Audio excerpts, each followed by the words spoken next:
ကိုကွန်ပျူတာရဲ့အကောင့် name ပေါ့ဒါမျိုးလေးပေါ့နော် ABC ကွန်ပျူတာဖြစ်နေမယ်ကိုယ့်ရဲ့ user name က ABC ကွန်ပျူတာမျိုးဖြစ်နေရင်အလွယ်ဆုံးဘယ်လိုလေးပြောင်းတာတော့ပြောပြသွားမှာပဲဖြစ်ပါတယ်အဲ့အတွက်ကျွန်တော်တို့ကနံပါတ်1ဘာလို့မှာတော့ဆိုရင် step ကနေမှကျွန်တော်တို့က control panel လေးသွားခြင်းတော့ control လို့ရိုက်ထည့်လိုက်မယ်ပေါ့ control panel ကိုအလွယ်သွားလိုက်မယ် control panel တွေကနေမှဘယ်ထဲသွားမှာတော့ဆိုရင် user account เนาะကျွန်တော်တို့ဒီ user account လေးကိုတစ်ချက်နှိပ်လိုက်ပါ user account လေးကနေလေ user account ကိုပဲထည့်နေရမှာဖြစ်ပါတယ် user accounts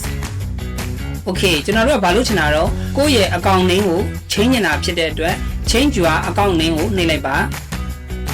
change your account name မှာကိုယ့်ရဲ့ကြိုက်တဲ့နာမည်လေးပဲရိုက်လို့ရပြီဖြစ်ပါတယ်ကျွန်တော်ကတော့ C2 Center လို့ပေးလိုက်ပါမယ် SITHU C2 Center